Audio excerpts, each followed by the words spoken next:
tanan ng Jesus. Ganito, we are at the most important part of this service, that is the preaching of God's Word. Ang bukong pinatang ng tanan sa pagpaminaw, sa pulong, sa ato ang Biblia Diyos. Kailangan pa, I would like to call on our pastor, Pastor James, to give to us the Word of God. Let's give the Word of God in our Pastor. Amen. Thank you, Brother Ferno, and thank you for that wonderful song. Wow, I like that song. Gihatag ko na ba ang tanan kang Jesus nga nagpakamatay didto sa cross? And maybe that question is usa ka pangutana nga atong ipangutana sa atong mga kaugalingon tonight. Kung nahatag na ba nato ang tanan kang Jesus Christ, siya nga namatay didto sa cross. And by the grace of God, and if not yet, then tonight will be the night that ato ang sugdan og hatag sa atong Ginoo ang tanan nga naa nato, no, our all of our effort. Okay, so tanan nga atong mga effort, tanan nga atong mga kusog, and everything that we are able to give to the Lord by the grace of Him that calleth us, atong ihatag sa iyaha tanan ning tapna sa kagabion. But tonight, I would like to invite everybody to please stand up. And as you stand, open your Bibles with me in 1 Timothy chapter 4. 1 Timothy chapter 4 in our Bibles. And ito ang pagbasahon mga kaigsunan, ang tulo lang ka actually duha lang ka verse. Okay? Chapter 4 sa atong mga Bible palihog. Share your Bible. Sa mga walay Bible, mga kaigsunan, i-share niyo yung Bible. Ato ang himuon gyud nato nga spiritual exercise nga ato yung i-open tong mga Bible. Pag magwali na, i-open itong Bible para maana tag-abrig Bible, no? And napay daghang mga Kristohanon, mga Bible Baptist, pero ipapangita nimo kung asa ang look sa Old Testament pa mangita. Okay? So we must be trained how to open our Bibles, mga kaigsunan. So first, Timothy chapter 4, and let us read verses 7. Paingon sa verse 9, tulo ka verse, mga kaigsunan. If you're there, say Amen. Yeah. The Bible says, but refuse profane and old wives' fables, and exercise thyself rather unto godliness. For bodily exercise profiteth little, but godliness is profitable unto all things, having promise of the life that now is, and of that which is to come. This is a faithful saying, and worthy of all acceptation. Let's pray. Father God, thank you sa imuhang panalangin na gihatag ka namo.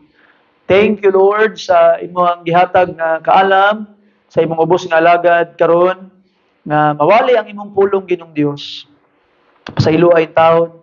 Kaming tanan Ginong Dios sa mga kalapasan nga mong nabuhat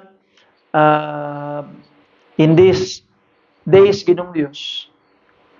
We have worshipped you last Sunday, but Monday, Tuesday, and even today, there are things that are uncomely nga amo ang nahunahunaan, among nabuhat, among nasulti, Ginoo. Lord, forgive us, Lord. And may your word tonight bless us and remind us, Lord, how good you are to us and how you deserve our praise. Salamat, Ginoo, sa pag-uban o paghatag og kadaugan, pinagi sa imong pulong sa ngalan ni Jesus, among gipangayo ning tanan. Amen and amen. Please be seated now.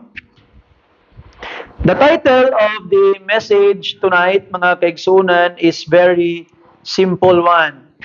And ang title is Need and Exercise. Need and Exercise. So, nanginahanglan og exercise. Nanginahanglan kang mulihok-lihok, ginagmay isip usa ka Kristohanon, mga kaigsunan. Kinsa ba sa atoa ang dili gusto nga makaangkon og maayong panglawas? Kitang tanan, we wanted to be healthy physically or physically healthy. So mo gyud na ang ato ang gusto mahitabo sa atong lawas mga kaigsunan nga mukusgan ta. Piskay ang lawas. Walay mga ginabati-bati nga mga sakit. And all of us wanted to have a healthy body. Kada buntag ug magbaklay ka, in my case naga-drive sa morning, ay ato makita mga kaigsunan nga daghan kog makita kada buntag gapang jogging. Ala jogging dagan-dagan. Na ato makita mga kaigsunan nga dagat ganin na lang pag sundo na mo dito sa plaza na ay mga more or less mga 10 to 15 ka mga katawhan mga nagdungan, nagjogging sila. Maybe they are training for a fun run. So ato makita mga kaigsunan that people wanted to be healthy, exercising, running. Kabalo ka, ang mga gym are almost full, always almost full ang mga gym. Sige pasan, sige padako sa lawas, sige pa-healthy, sige exercise.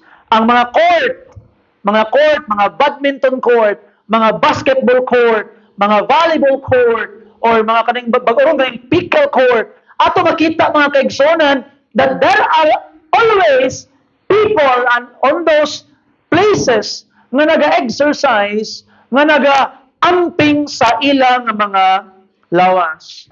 These people seek to improve the quality of their lives. Naga-exercise sila. But sadly, some people made this an alternative religion. Murag nahimo ng alternative sa relihiyon ang exercise. Sunday became a day of sports, not a day of worship anymore. Imbes kay sa Domingo magsimba, ang gibuhat sa mga katawan, Domingo, sports. Domingo, dula. Domingo, exercise. And ang pag-exercise sa lawas, nahimo ng alternative sa ilang religion o ilang faith sa Ginoo, ilang pagpangalagad sa Ginoo. Physical exercise is important. Last time when we were there in Davao listening sa symposium regarding sa mental health awareness, one of the way to relieve your stress is to exercise. So ato nakita mga kaigsonan, ang exercise, ehersisyo na siya'y physical benefit. There are a lot of benefit in exercise mga kaigsunan, but don't forget that there is a more important exercise na ay mas importante nga exercise nga atong pagabuhaton. Dili lang ang exercise sa atong lawas, physically, but ang exercise sa atong spiritual life. The spiritual exercise or godly exercise. Importante kayo siya mga kaigsunan. Sa atong text, gingnan na sa Bible sa verse 8, bodily exercise profited but little. May nungdanon, importante ang atong pag-exercise. Lihok-lihok ginagmay. Pero gamay ra ang iyahang gitawag nga prophet. Gamay ra ang iyahang gitawag nga pulos kibali sa ato nga mga kinabuhi, mga kaigsuonan, no? Gamay lang. Dili kay siya inana ka profitable according to the Bible. Compared to what? The Bible says, but godliness is profitable unto all things. Godliness is profitable unto all things. Having promise of the life that is now and of that which is to come. So, ato nakitaan mga kaigsunan that while bodily exercise is important, the Bible now is telling you there is a more important exercise And that is the godly exercise. Godliness. Ang atong godly exercise, spiritual exercise, mas importante, mas mahinungdanon. And verse 9, ingon pa ni Apostle Paul, na imo gyud dapat ning hinumduman, imo gyud dapat ibutang sa imong kasing-kasing. Kaya ang verse 9, this is a faithful saying and worthy of all acceptation.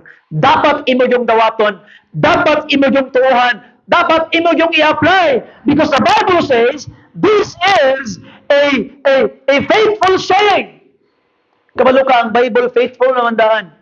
Everything in the Bible is already faithful saying. But within the faithful saying, napagigaingon nga this is a faithful saying. So importante gid kayo ni. Na hinaot unta nga makaangkon ta og godly exercise, mga kaigsuonan. Ayaw lang imong lawas sa exercise. Apil po ang imong kalag, ang imong espiritu, ang imong spirituality, ang imong pagka-Dios nun, mga kaigsuonan. Now, I will be sharing you 3 things lang karon nga kagabhion, mga kaigsuonan lang kabutang. And I hope by the grace of God from our text is makaangkon ta og mga panalangin gikan niini. Now, number 1, it is a Christian duty to care for our physical body. So, nang tanawon sa una. While, gayon sa Bible, mga kaigsuonan, nga, ang gitawag bodily exercise can profit as little, pero I would like to remind us nga duty nato nga mga Kristohanon nga ampingan ang atong mga lawas. Okay? It's our duty. Nga naman, in 1 Corinthians chapter 6, open your Bibles with me there. Again, make it a spiritual exercise. Nga abrihan ninyo yung mga Bible. Kay pangit kay ng Bible Baptist nga hinay kay mo abrig Bible. Okay? 1 Corinthians chapter 6, verse 19 down to verse 20. What? Pa ni Paul, know ye not that your body is the temple of the Holy Ghost, which is in you, the Bible says. So, our body is the temple of the Holy Ghost, which is in you, which ye have of God, and ye are not your own. So, your body is the temple of the Holy Ghost. Ano ka this? For ye are bought with a price. And therefore, glorify God in your body and in your spirit, which are God's. So you are commanded, igsoon, to glorify God with your body. And I would like to ask everybody to please close ninyo ang mga bintana. Daghan kay mga buyog sa gawas. Basing manulod. Okay? Daghan kay mga buyog. Para dili mo sulod nasa daghan kayo. Siguro namuhag siguro. Okay, nasiguro namuhag og kanang ba? Kanang gani? Balay sa dugos. Okay? So going back sa pulong sa Ginoo, mga kaigsuonan, the Bible commands us to glorify God in our body. So pangutanan nimo sa imong kaugalingon karon, kani akong ginabuhat sa akong lawas, mag-glorify ba ang Ginoo ani? You see? Kani akong ginasulob, mag-glorify ka ang Ginoo niani akong mga sinina. Kung mag-short kung perting bubuha, mag-glorify ka ang Ginoo. Kung mag-hiben-hiben ko, mag-glorify ka ang Ginoo ani sa akong lawas. Kung muinom ko aning mga ilimnon nga makahubog, mag-glorify ka ang Ginoo ani. Kung ako ning gitawag nga manigarilyo ko, mag-glorify ka ang Ginoo ani sa ako ang gitawag nga kinabuhi. You see? Kung ako ning patik-patikan akong lawas, mag-glorify ka ang Ginoo. Kung ako ning pakanon, perminti o mga hugaw nga butang, mag-glorify ka ang Ginoo. Higala igsoon, remember this, that your body is the temple of the Holy Spirit. Templo sa Dios. Ayaw binuhangi ang templo sa Dios. You see, nato makita na kaigsoon, it is your duty to care for your physical body. That's why, even though the Bible says, exercise bodily, profit your little, but you need to exercise. Dapat kang ma-exercise, lihok-lihok po. You see?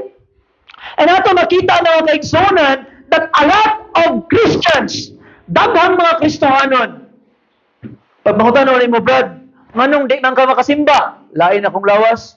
Nganong di man ka makatusimbahan? Gikapoy ko. Sa ato pa mga pinangga nga mga kaigsunan, wa ka nakaabtong simbahan, dili kay tungod kay gikapoy ka, dili kay tungod kay lain imong lawas, it is because you neglect to care for your body. Nato makita mga pinangga, kung kusgan imong lawas, kung healthy imong lawas, you can serve God more in a more wider aspect, greater scope. Kaya healthy ka. Maka-appeal kag soul winning, paspas ka makahuna-huna, maka-appeal ka og singing, makatindog ka sa tubangan. There are a lot of things that you could do if your body is healthy. Though, God can also use your weakness for His glory. Ang imong kaluyahon pod magamit pod na sa Ginoo alang sa iyang kahimayaan. You know? Bisan pag luya na kay ka, nagsakit ka, bisan pag kiang-kiang ka na, you still go to church and people will look at your faith, kaning tawhana, grabe gid ang grasyas Ginoo sa iyang kinabuhi, grabe gid iyang pagtuo, nga naman, bisan pag luyo sa iyang sitwasyon, iya gyapon gialagaan ang Ginoo, and people can be encouraged through your life. Pinagi sa imong kinabuhi. A lot of people, mga kaigsunan, who were hospitalized, admitted to medical houses, and when we were there in the infirmities, souls were saved. So ato makitaan, yes, God can still or also use your infirmity, use your sickness for His glory, for the furtherance of the gospel, but don't forget to care for your body. Ayaw, gitawon o kalimot nga imong ampingan ang imong lawas. And by the grace of God, dili na moabot ang panahon nga tawtanon ka nganong di ka mosimba, kapoy manggod, lain luya akong paminaw. Nganong wala man si kuan, di kapoy. Pagkapangit paminawon mga kaigsunan. And if you would think nga giunsa pagpakamatay ni Jesus Christ sa cross, giunsa niya pagpasan sa cross og pila ka kilometro perting bugata nga cross, 80 to 90 kilo nga daghan din nakadugo-dugo sa iyang lawas. Unya pagkahuman, daghang mga samad, gipasan niya din niya marsa, gitabangan pa siya atong black person, the Cyrenian, and ato makitaan ilang gidayungan ang cross, giarsa ni Simon ang cross para in behalf of Christ, para lang maabot dito kay niya makaya. Grabe nag-abot na ang singot og dugo sa dagway ni Kristo. Wa gyud niya giinda ang kakapoy para sa imong kaluwasan. Unya mo ingon ka, gikapoy ka nganong di ka mosimba pagka wa gyud mo pulos. You see? Pagkawagi pulos. Ato makita mga pinangga nga mga kaigsunan by the grace of God, atong ipakita ang atong gratitude sa grabe nga dakong gugma sa Ginoo sa tong kinabuhi. Stop saying di ka mosimba kay kapoy ka. After what Jesus Christ have done sa imong kinabuhi. Ato makita mga pinangga nga mga kaigsunan, going back to our lesson, our body is the temple of God and we are to care for it. And now, physical exercise can be harmful if the only motivation is beauty. If physical exercise, kung ang imong motivation is because you care for your body, because this is the temple of God, then that is good. Pero kung ang imong gitawag na purpose nga nung ga-exercise ka is pagpagwapa lang, pagpasexy lang, pagpagwapo lang, pagpadako lang bukton kay para gwapo tanawon, then that is harmful mga kaigsunan. That means self-love. That's idolatry. Worship of self. Remember this, that in Proverbs chapter 31, verse 30, beauty is deceitful. Ngun pagpulong sa Ginoo. Mali man siguro akong quotation siguro. Let me open the Bible for you, please. Open the Bible with me, please. Proverbs chapter 31, mga kaigsunan, verse 30. Favor, deceitful, the beauty. Favor is deceitful, and beauty is what? Vain. Way pulos ang kagwapa. Ngano man.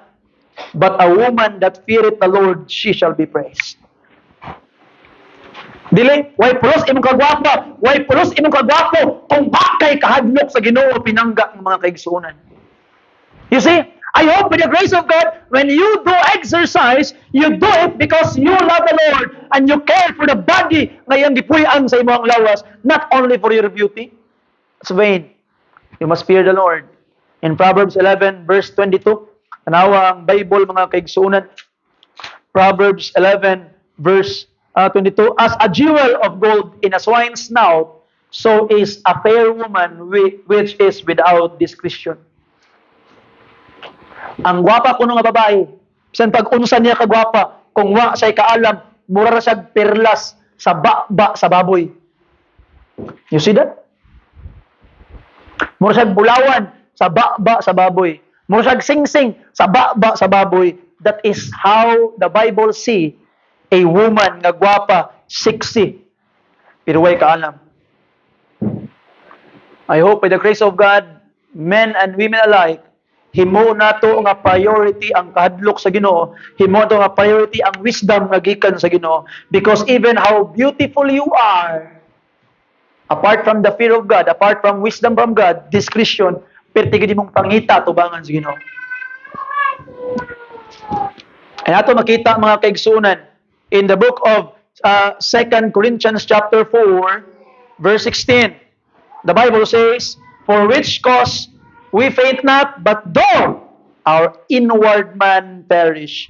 So ato makitaan, remember, while you exercise, while nagalihok ka sa imong gitawag nga kinabuhi, mga pinangga, nagapakusog ka, don't forget that physical strength will inevitably be lost. Mahina og mahinay-hinay gid na imong kusog.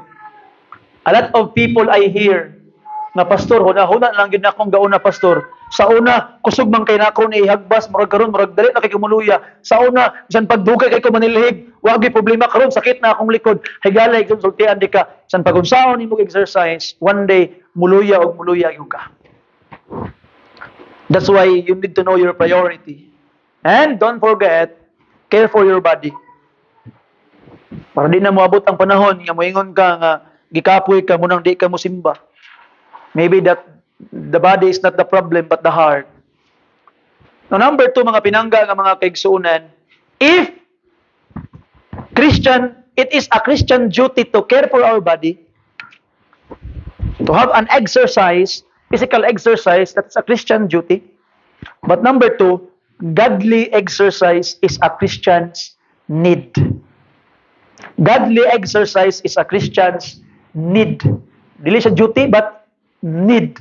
Not only a duty, but need. Kinahanglan nimo. Manawon nimo ang Bible, mga kaigsuunan. Verse 7, ito ang text, going back, 1 Timothy chapter 4, verse 7, but refuse. Ayaw bali-bali ha. Ayaw tagda. Profane and old wives' favors, and exercise thyself rather unto godliness. So we are not to waste our time in silly stories, profane, impure, and godless fiction. Fables, old, so yung sa Bible? Old wives' fables, mga istoryang way pulos, mga stories na wa na mao, mga ungodly nga mga istorya, mga Diyos nga mga stories, ayaw na entertain. That is a waste of time, the Bible says. Instead of giving your time in old wives' fables, mga istoryang way pulos, mga profane, impure, godless stories, instead of listening to those, the Bible says, exercise yourself unto godliness. Pero kabalo ka no, I was so guilty after I read this kaya ng udto. So guilty. Ngano mang na-guilty ka, pastor? Because as I read this, natana ko sa Ginoo, Lord, unsa ang modern counterpart ani Ginoo? Kay sa una Ginoon Dios kay ang kalingawan sa mga tao kay maminaw man sa mga storya, maminaw sa mga storya sa mga katigulangan, mga philosopher, mga ilang entertainment kaniadto nga nagakuha sa ilang time. And I asked the Lord, unsa ang modern counterpart? And the first thing that came into my mind, scrolling reels. Scrolling reels. Si Rickmar, man ako nadumduman. Mga istorya ni Rickmar. Anak ko ang ginauna-una. Bitaw, no? mga himo-himo nga mga stories, mga himo-himo nga mga content, mga himo-himo nga mga istorya nga mukaagik kagamay, makakatawa kagamay. Unya ang imuhang 1 minute, na himong 2 minute, na himong 5, na himong 30 minutes, na himong 1 hour, usahay na himong 2 hours, 3 hours, 4 hours, it is a waste of time. Ato makita mga kaigsunan, I am wasting my time. And I believe ikaw po, kinasayang-sayangan lang po ni may mong oras. The modern counterpart of these old wives' fables are scrolling Facebook and YouTube. It's a big problem sa atuang panahon karon mga kaigsunan. The Bible says we are to stay away from it. We are to stay away from it. You see? And ato makita mga kaigsunan, kung ato tong, if we stay away from it and exercise godliness, according to our text, exercise thyself rather unto godliness, if we do it, the Bible says in our text in verse 8, it profits us now. It will profit us now. Di ba? Ganina, in 2 Corinthians 4:16, though the outward man perish, but the inward man is renewed day by day. Sultian di ka mga pinangga, mga kaigsunan. If you have a godly exercise, then your inner man will be renewed day by day. Bahala ka kaluyay mong lawas, bahala ka sakit ang imong likod, pero ang imong inner man, gakakusgan kada adlaw. And maybe mga pinangga nga mga kaigsunan, ang imong inner man, dili na gakakusgan, dali na kayong maluya. Why? Because you don't have a godly exercise. You spend most of your time scrolling on those old wives' fables. Munang dali na kayo ka ma-discourage. Makadungog lang kag istorya, malain na din ka ditso. Makadungog kag sakit nga wali ni pastor, mahiubos na din ka, di na ka nagbalik pagka sa Domingo. Nga naman, why? Because you have spent a lot of your time sa mga way pulos nga mga butang. You see? So ato makita mga kaigsunan, kumusta man ang imong spiritual life karon? Basing dali ra kay ka ma-offend, basing dali ra kay ka malain, basing dali ra kay ka mahiubos, basing dali ra kay ka masuko, basing wala kay pasensya sa imong kinabuhi, sultian di ka, maybe igsoon, you have no longer spiritual exercise, you don't have godly exercise anymore. Ang imong gina-exercise na lang is ang imo na lang mga pag-scroll sa mga Facebook. May tingog na gani karon, no? You see? You know? I notice sometimes na yung mga young people kamulokong gawali, scroll sa Facebook. I don't know, Facebook ba o games? Usay makalimot ng yung remind. While preaching, magpadungo-dungo, tingala ka ang isa, gana, pod speakers. You see? Unsaon nimo pag-grow na? Paminaw pag-ayo young people kung ikaw na unsaon nimo pag-grow na. Muna hangtod karon di pa kabalo asang romance. Hangtod karon di pa ka explain mahitungod sa imong kaluwasan. Hangtod karon di pa kabalo mag soul winning. Kaya naman ang imong ginagawa while listening to sermon, you are doing something in your phone. Wa kay pulos na pagkakristohanon. See, kasuko sa ako masuko ka, pero wa kay pulos na pagkakristohanon og ginana ka. Ato makita mga pinangga nga mga kaigsunan that we must have a godly exercise. Go back in the old Christianity. You see, maybe ang inyong pastor nahimong lenient na kayo. Maybe nahimo na kong gitawag na soft-hearted na kayo. And maybe there are a lot of times that I need to be a disciplinarian sometimes. So ato makita mga pinangga nga mga kaigsunan that it will profit us now. If you wanted to profit from the Word, then read the Word. Study the Word. Kaya tanawan sa Bible ha? Di ba ang sahad sa kung magnakay godly exercise? Again, akong basahon. But godliness is profitable unto all things, having promise of the life that is now. Karon.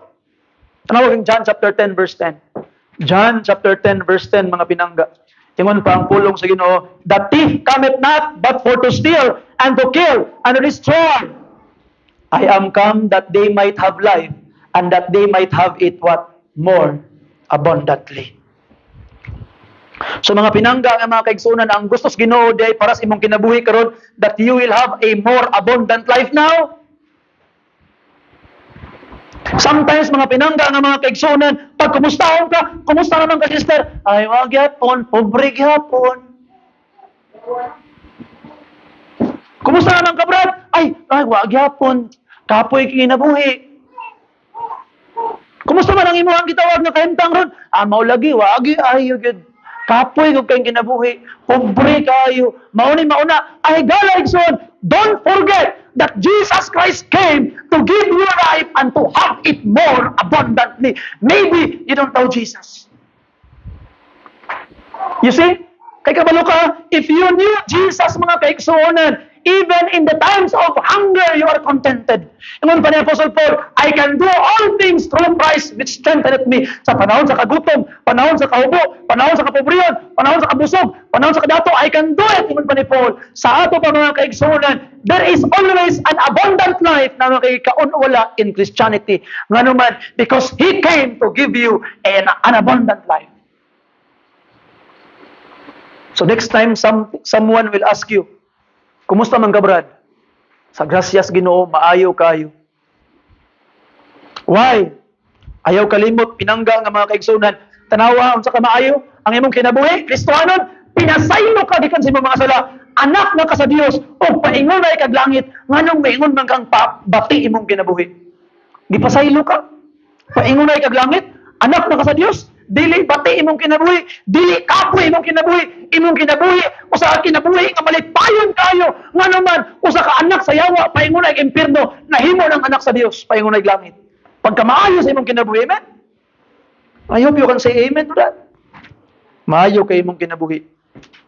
Why? And the promise of God, if you have a godly exercise, there is a promise in the life now.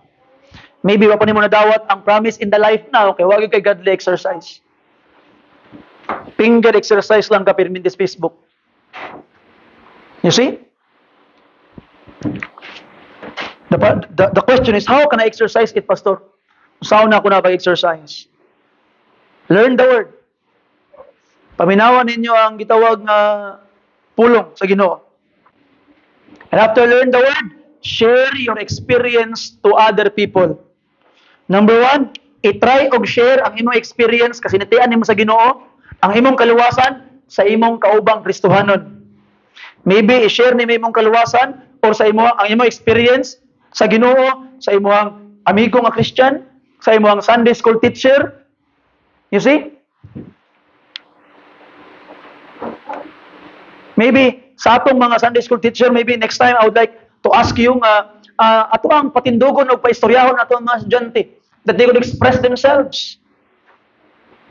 Ato makita mga pinangga nga mga kaigsunan, you need to learn to share. And remember this, kung dili nimo kaya i-share ang imong kaluwasan o ang imong experience sa imong kaubang Kristohanon, di gid nimo makaya og i-share imong experience o ang imong kaluwasan sa mga dili luwas.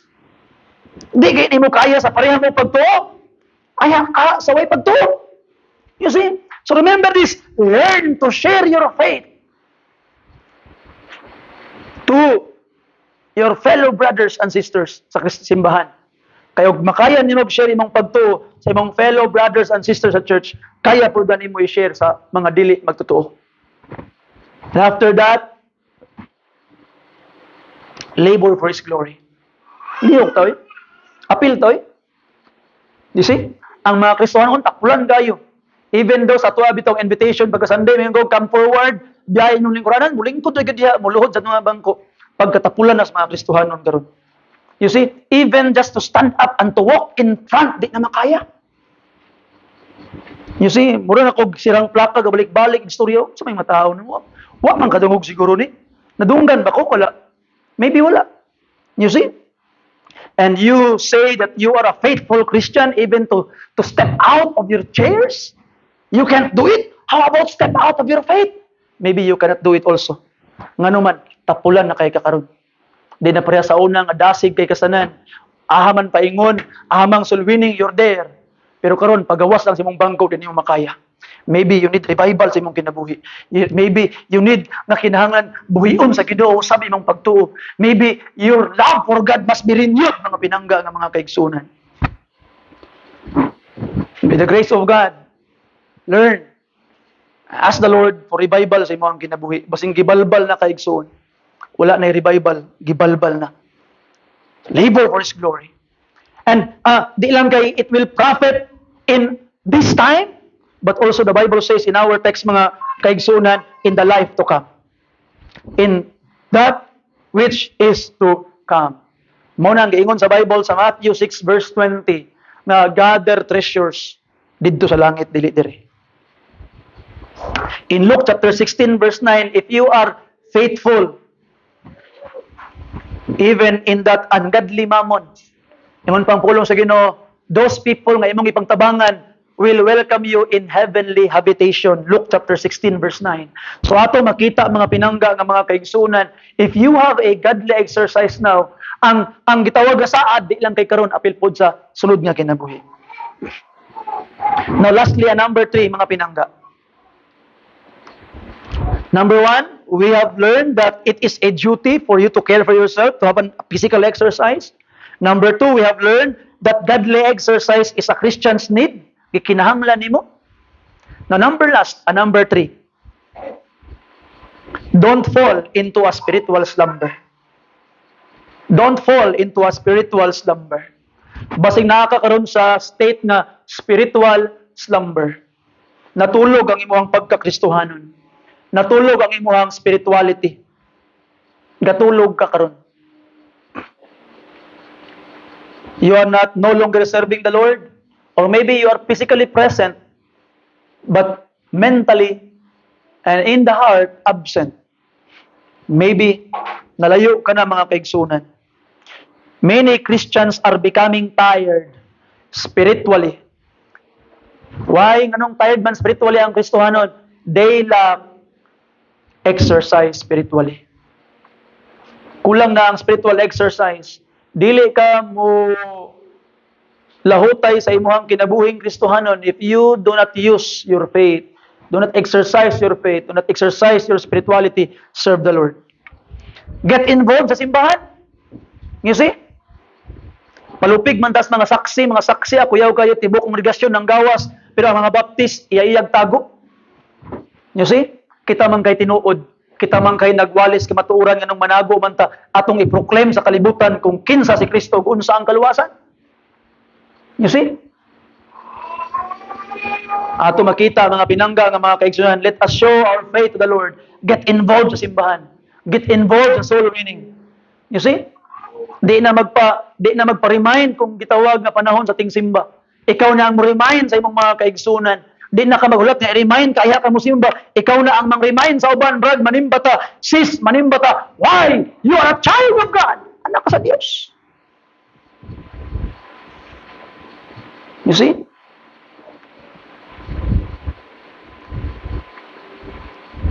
Ganina, pag-abot na ako dito sa gitawag na kuan, nag-istorya mi ni Sister Shang. Anak ko kasi Sister Shang, wa pa may nagkuan, wa pa may chat sa ako about sa kuan, about sa pagsundo sa kinan.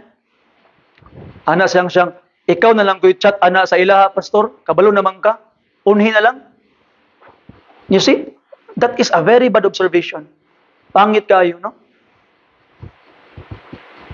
And I am reminded by a young people nga ako na lang unhan. Kay digid mo una o dili ni mo unhan. You see that? And you say that you're a Christian, you're a believer, tukas Ginoo. Ay gala, maybe wa ka gatuos Ginoo. You always need to be reminded you are having a spiritual slumber. Kinahanglan ka mo mata sa imong pagkatulog isip mo sa Kristohanon. Bangon igsuon. Bangon barog. Kay ngano man, ngit-ngit ng kalibutan karon nang hinahanglan nag mga suga, mga Kristohanon nga ilang ipahayag ang ilang mga suga para mas daghan pang mga luwas. Gikinahanglan ang imong suga, gikinahanglan ang imong pagtuo nga imong ipasanag sa mga katawhan. You are needed in this dark world, Christian. And sometimes you need to be hurt in order for you to wake up. Kinahanglan ka tuslukon para mobangon ka. And if I need nga tuslukon ka kapila para mobangon ka, akong usbon-usbon pagtuslok sa imo para mobangon ka. Bangon igsoon, ipahayag ang imong siga, ang imong suga, reflect the light of Christ. Ayaw gyud taon pagka kontento sa triple P. Pungko, pamati, pauli. You see? Abot simbahan, pungko. Pagkahuman, namapi kang pastor. Pagkahuman, ni pauli nga way nahitabo.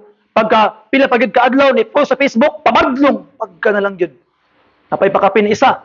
So ato makita nga pinangga, ayaw gyud taon og gitawag nga ka kontento ni ana nga butang.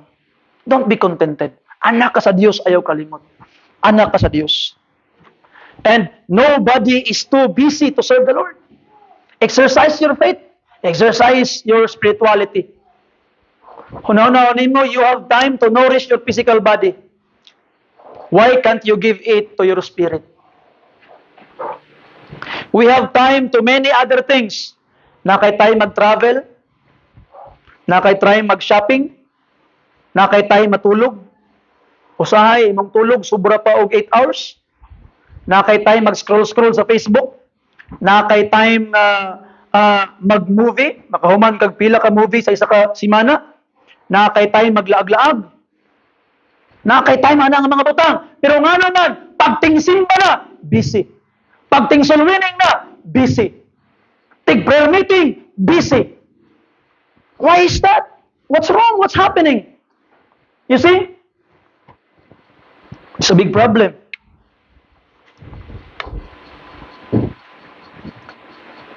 Sometimes, wala tayo panahon nga mag-kertong lawas. Na pagkahuman, magsakita na agad tayo time, mo atong hospital. Kaya nga naman, atong tambalan atong lawas. But nga naman, if we have a spiritual sickness, nga nung wala tayo time matambalan ng spirito. You must have time to have an spiritual exercise. Bangon, mata, igsuon. Kinahanglan kang mubangon, mumata sa imuhang kinabuhi, isip o sa kakristohanan. Get back to the healthy lifestyle of a Christian. Read your Bible. Study the Word. Pray. Be consistent in your worship. You see, be consistent. Sunday morning, Sunday afternoon, Wednesday prayer meeting, activities at church, get involved. You see? Get involved. Na ato makita mga kaigsunan, why suddenly, pag buluhato nas Ginoo, mabisi lang tagalit. Pero naman tayo time nga magsuroy-suroy. Naman tayo time mag-shopping. Naman tayo mag-Facebook. Tanawa imong screen time. Pila na ba ka oras? 3 hours, 4 hours, 5 hours, 10 hours? So ato makita mga pinangga, we have time to all of those things. Pero pag simba, busy naman lagi. What's happened? What's happening? Maybe you need to have a heart check. The truth is, dili tungod kay busy ka. Ang tinuod, something in your life become more important than the one who bled and died for you. Nanay, mas importante labaw kang Jesus sa imong kinabuhi. Muna nga nabisi na ka, kaya nga naman, dili na si Jesus ang imong priority. It's time to wake up, mata na taigsoon, bangon tas to ang pagkatulog. Exercise your faith, exercise spiritually, have a godly exercise, go back in the right track and serve the Lord. Alagari ang Ginoo and go back in the right track. So mga pinangga nga mga kaigsunan, unsa atong need karon? Sa atong title, you need an exercise. A spiritual exercise, a godly exercise ang imong gikinahanglan. Stop having a spiritual slumber. Bangon na, mata na, lihok na Kristohanon. Kaya nga naman, gikinahanglan sa kalibutan ang imong kahayag. Gikinahanglan sa kalibutan nga let your light so shine before men that they may see your good work and glorify God. Glorify your Father which is in heaven. So ato makita mga pinangga nga mga kaigsunan, gikinahanglan imong kahayag, gikinahanglan ang imong tingog nga musulti sa mga tao nga paingunay kay impierno. You are needed in Bible Baptist Church Singaw. You are needed in Kidapawan. You are needed by the people here who are going to hell. Kung dili ikaw ang musulti nila, kinsa man. Maghulat ba ka nga ang mga saksi mo ingon nila may tungod sa kaluwasan? No, kinahanglan ikaw ang musulti nila kay ikaw ang nakabalos ka matuuran. Hunong nagtulog, bango na and have a spiritual exercise. Palihog manindog ng tanan. Let us pray. Father God, salamat Ginoo sa imong kayo. Salamat Ginoo sa imong gugma lang kanamo. Lord, forgive us from all our sins, Lord. Forgive us, Lord. Pasayloa gid mi Ginoo. Nasipian gid mi Ginoong Dios sa daghang pamaagi sa mga kinabuhi. And we need to be reminded, Lord, nga unsa na Ginoo, daghan na panahon nga nagkatulog nami sa muang pagpangalagad kanimo. We are having a spiritual slumber.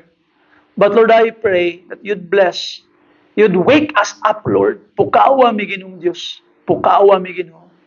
I pray Ginoong Dios nga ikaw mutabang ka namo, Lord. Umupasaylo ka namo sa among mga sala.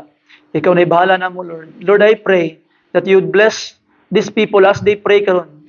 And their prayer, Lord, bless it, answered in a very special way. Uban ni sila Ginoong Dios, grasyahin sila Ginoo, ug tagain taon mi kadaugan namahan kay ang kadaugan kanimo lang namo mangkon.